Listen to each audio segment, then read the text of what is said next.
So darling, bye bye. Bye bye. किती वेळेस तुला सांगितलं का अशी सपक भाषेत उत्तर देत जाऊ नको म्हणून.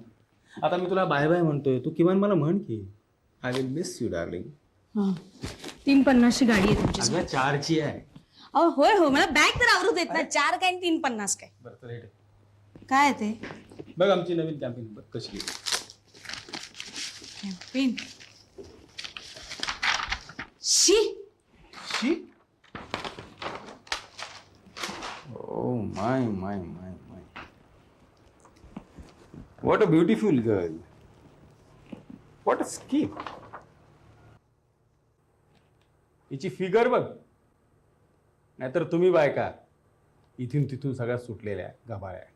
पुऱ्या, ती जर तुमची बायको असती ना तर तिने तुमची अशी बॅग नसती भरली. तरी बरं, तुमच्या सांगण्यावरनं केस कापलेत, स्लीवलेस ब्लाऊज घालायला लागले, उद्या त्या बयेसारखे घाणेडे कपडे नाही घालायला लावलेत ना म्हणजे मिळवली. Not a bad idea. Me foreign टूरला गेलो तर तुझ्यासाठी एखादी बिकिनी घेऊन येईल. शी पुऱ्या.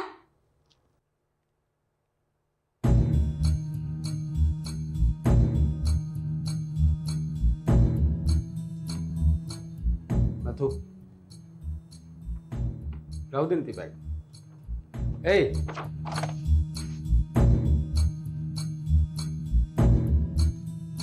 अहो गाडी चुकेल तुमची. 4ची गाडी आहे, 350. अहो हो, पण गाडी चुकली की परत मग तुम्ही. अगं फक्त 5 मिनिटाचा प्रश्न. अहो काय 5 मिनिटं 5 मिनिटं नको. अहो, आई गं.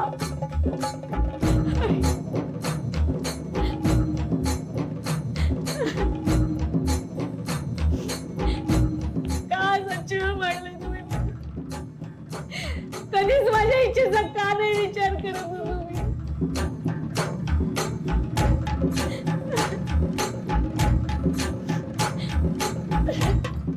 तुला कळत कसं नाही. आता 8 दिवस मी इथे नाही. हेच कारण सांगून तुम्ही काल रात्रभर मला.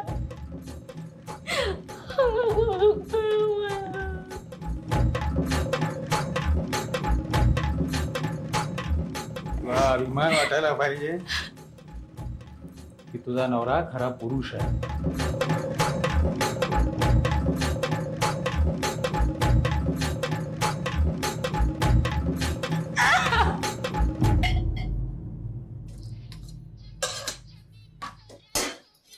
सिद्धार्थ, सिद्धार्थ, हा काय? अरे साखर कुठे आहे? मला नाही माहित, मी नाही बनवत चहा कधीच. हा चौथा किती दिवसांपूर्वीचा आहे? अगं सध्या आमच्या घरात नाही कोणी बाई माणूस साफसूफ करायला. कोणाला फरक पडतो इकडे? ना मला ना माझ्या बापाला. बघ आपलं लग्न झालं ना की आपण भांडी कुंडी घेऊ, वस्तू घेऊ, सगळं सजवू व्यवस्थित. अरे कशाला, आमच्या घरी आहे ना सगळं व्यवस्थित. आमच्या घरी? आमच्या घरी म्हणजे तुमच्या घराचा प्रश्नच कुठे आला? आला, नेहमीचा वादाचा मुद्दा आला. आपलं काय ठरलंय सिद्धार्थ? काय? जोपर्यंत तुझे वडील दारू पिणं सोडत नाहीत, तुझ्या आईला घरी नांदायला आणत नाहीत, तोपर्यंत आपण आमच्याकडे राहायचं ठरलंय ना असं आपलं. वा वा अंबिकाबाई आपटे, वा. तुमचा ब्राह्मणिकावा न समजणं इतका दूधखोळा नाहीये मी. म्हणजे मला नाही समजलं. नाही समजलं? वा, किती साळसूद दिसतेस ग आणि सुंदरी. दुसरा कोणी असता तर पागळला असता तुझ्या या बोलण्याला, पण मी नाही बोलायचं. काय बोलतोयस तू? हे बघ, तुला माहित आहे की माझा बाप कधीच दारू पिणं सोडणार नाही, आणि तो जोपर्यंत दारू पिणं सोडणार नाही तोपर्यंत तो माझ्या मायला मारणं सोडणार नाही, आणि माझी माय माहेरून कधीच इकडे येणार नाही. म्हणजे आयुष्यभर एका ब्राह्मणाकडे घर जावई म्हणून मला राहावं लागणार.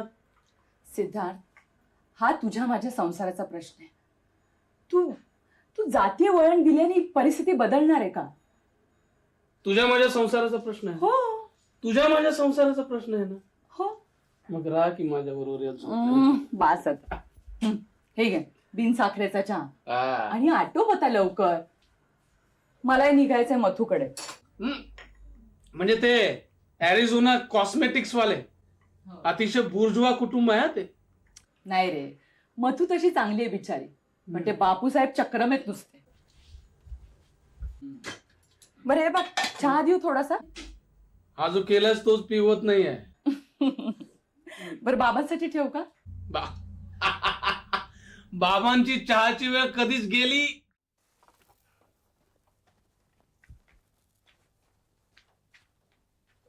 राम राम ताईसाहेब.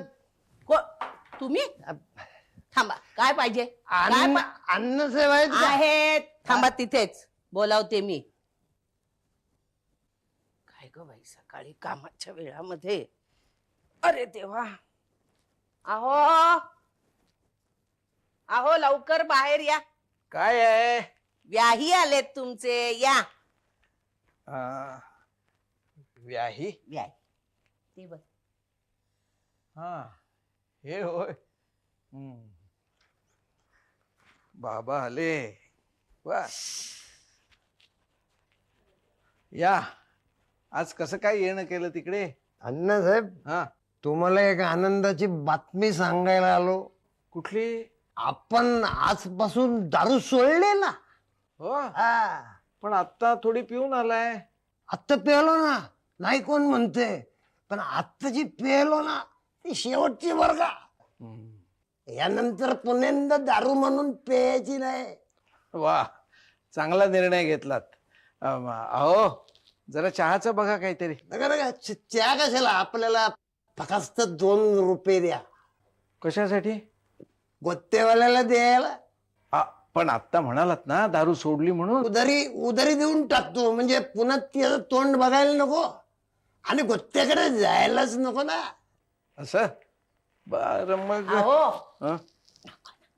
आईच्या अण्णासाहेब, पुन्हा नाही दारू पिणार आपण. हे घ्या. पण आता वचन द्या. हो, वचन देतो ना. अण्णासाहेब, आपण दारू नाही पिणार, पुन्हा दारू नाही पिणार. राम राम. राम राम आई साहेब.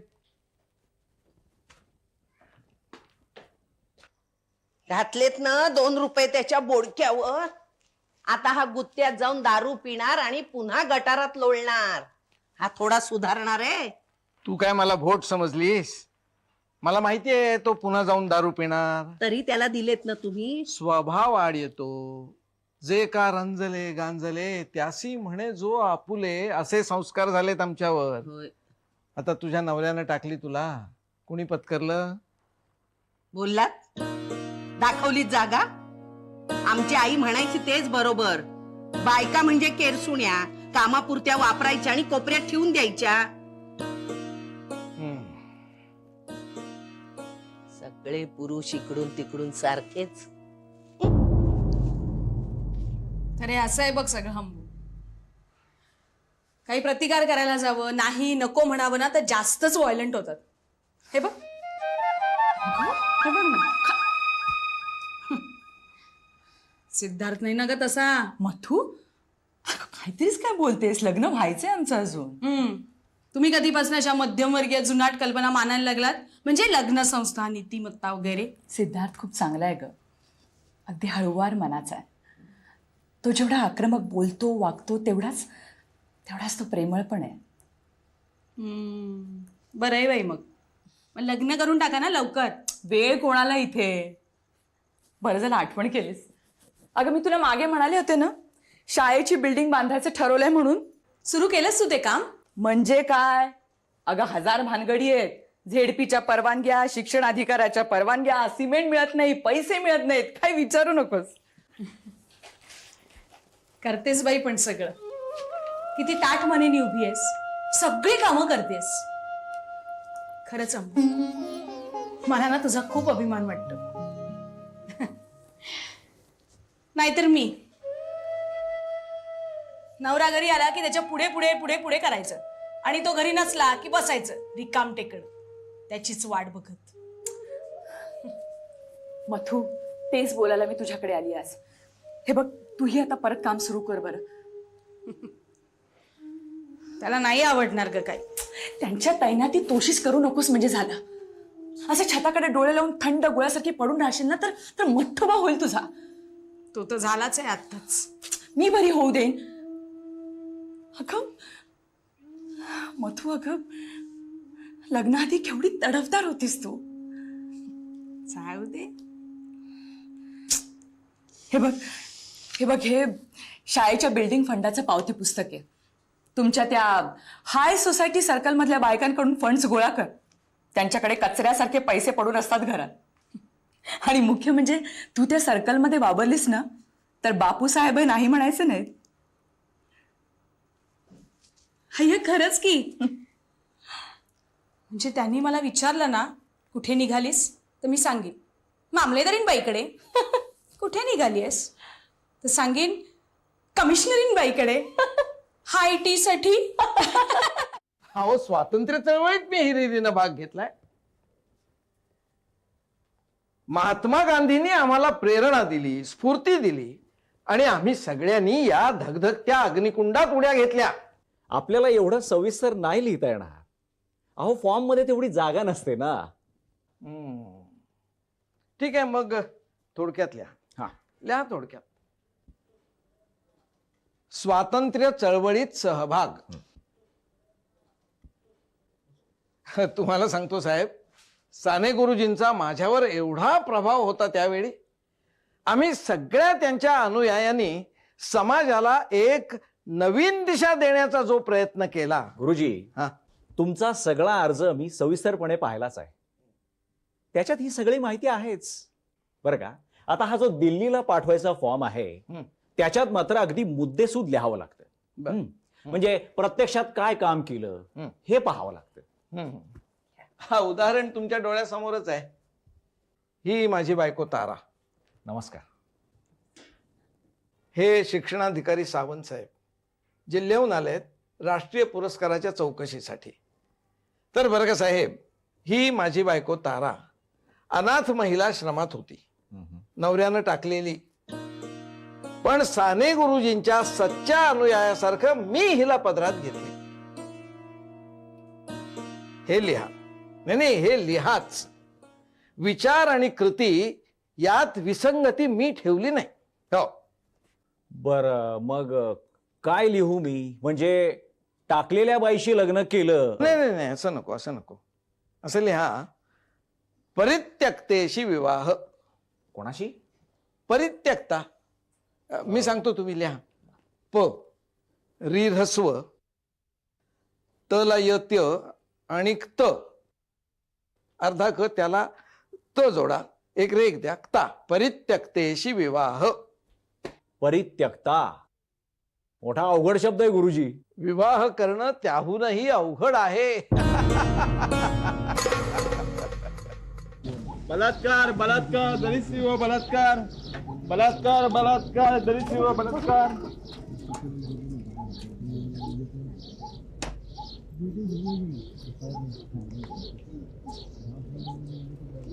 बलात्कार बलात्कार दलित स्त्रीवर बलात्कार.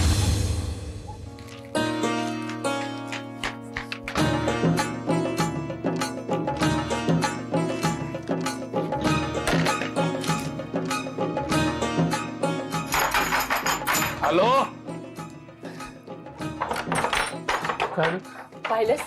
पाहिलेस का भयंकर प्रकार घडलाय. अकोल्याच्या खंडेराव पाटलांनी एका बाईवर बलात्कार केला आणि तिचा भाऊ जाब विचारायला गेला तर त्याचे डोळे पडले. अरे काय चाललंय का?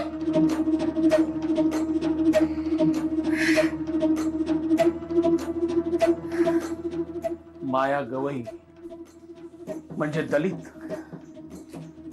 आणि ही म्हणे लोकशाही. वा रे लोकशाही, वा वा रे स्वातंत्र्य. सवर्णांनी दलितांवर अत्याचार करण्याची परंपरा मात्र तशीच अबाधित. सर्व दलितांनी एकत्र येऊन आवाज उठवण्याची वेळ आली. दलितांनीच का? संपूर्ण समाजाने आवाज उठवायला पाहिजे. रस्त्यावरती यायला हवा. संपूर्ण समाज कसला आवाज उठवतोय? म्हणजे काय? म्हणजे असं की माया गवई या दलित स्त्रीवर बलात्कार झालाय, त्याचं सवर्णांना कशाला राग यावं? ते म्हणतील आमचा काय संबंध? मला एक गोष्ट कळत नाही सिद्धार्थ, तू या सगळ्या घटनेकडे जातीय दृष्टिकोनातून का पाहतोयस? कारण अगदी सोपं आहे. एका जात्यांध सवर्णानं एका दलित स्त्रीवर केलेला हा अत्याचार आहे. चुकतोयस तू. जात्यांध्यासारखं तू बोलतोयस. अरे हा निव्वळ बलात्कार आहे, बलात्कार. जिच्यावर होतो तिची जात असते स्त्री, आणि जो करतो त्याची जात असते पुरुष. चित्र्या, खरं सांग, कितीचा डल्ला मारला? नाही रे लेका, एक नवा पैसा सुद्धा नाही खाल्ला. शाळेपासून ओळखतो तुला. आठवते तुला आपल्या कॉलेजची टूर गेली होती भाकरा नांदेड डॅमला. हा, कॉन्ट्रीब्युशन मधले 500 रुपये खाल्ले होते लेका तू. लेका मी एकटा होतो का? तू आणि कोण रे तू, काय नाव त्याचं? कांदव्या. खांदवे. काय करतो काय हल्ली तू? सिटी इंजिनियर होईल आता. अरे अच्छा, इतक्या लवकर? बीसी आहे ना. मग बरोबर आहे. मी जर असा दलित बिलित असतो ना तर रान पेटवलं असतं, रान. सवर्णांच्या षडयंत्रात एका दलित इंजिनियरचा बकरा झटकीने सुटलो असतो. आता काय इन्क्वायरी? नाहीतर काय त्याच्या मायला. आता मुंबई, दिल्ली, मग ते खटले. किती दिवस असा सस्पेंड राहणार आहे कोणास ठाऊक. तू गुलाबराव जाधवांना का भेटत नाही? नाही, दिल्लीपर्यंत हात आहेत त्यांचे. असं? हा, आपले कॉन्टॅक्ट आहेत तिथपर्यंत. अरे मग माझ्या लेखा, माझ्या बायकोच्या नोकरीचं काहीतरी बघ ना. चांगली BA BEd आहे. इतके दिवस घरी बसून होती. तेवढंच इन्कम सुरू झालं तर. कधी येणार आहेत ते? इथंच आहे. मुंबईचं घर सोडून आम्ही इथंच आलो ना. इथं? हो. कुठे आहे आतमध्ये. छायला स्वतःच्या बायकोला मित्रापासनं लपवतोय. हा, बोलव त्यांना. आपली लफडी नाही सांगत बाबा मी त्यांना. बोलो. अगे जरा बाहेर येतेस का? काय? नमस्कार वहिनी.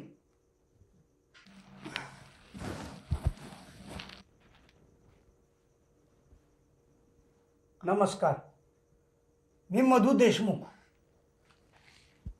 अगं हा माझा मित्र आहे, इथलाच आहे. शाळेत आम्ही बरोबर होतो, अगदी इंजिनिअरिंगलाही. हॉस्टेलमध्ये माझा रूममेट होता.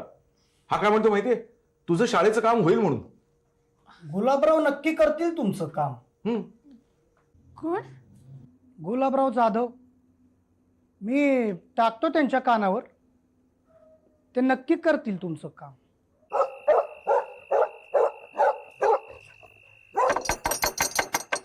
कोण आहे? मी आहे.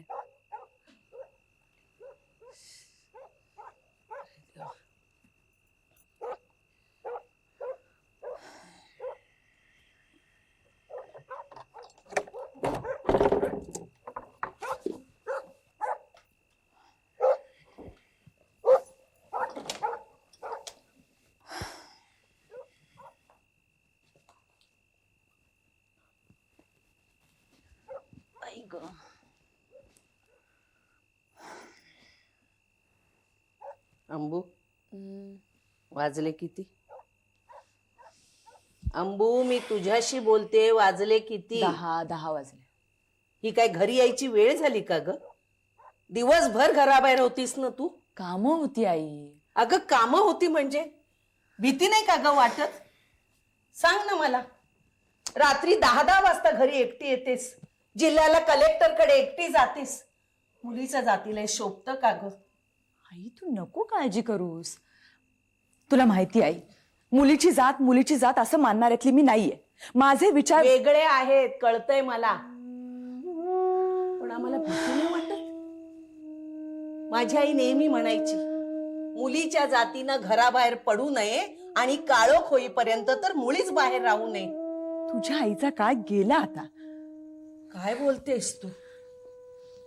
आजची रेडिओवरची बातमी ऐकलीस? एका मुलीवर बलात्कार झाला. माहितीये मला. खंडेराव पाटील एका दलित मुलीवर बलात्कार केला. अगं असल्या बातम्या ऐकल्यानं की जीवाचा अगदी थरकाप होतो बघ. म्हणून तुला म्हणते घरी लवकर येच. तू येत नाही तोपर्यंत माझ्या जीवात जीव नसतो ग. म्हणून सांगते लवकर घरी येच. आई, मी जर मुलगा असते तर मला हे सगळं सांगितलं असतंस. मुलींना हे सगळं सांगून ना तुम्ही मुलींना दुबळ्या बनवता. काय बोलणार तुझ्याकडे? अण्णांचीच मुलगी तू. पण तुला एक सांगते ते लक्षात ठेव, बाई ती बाई आणि पुरुष तो पुरुष.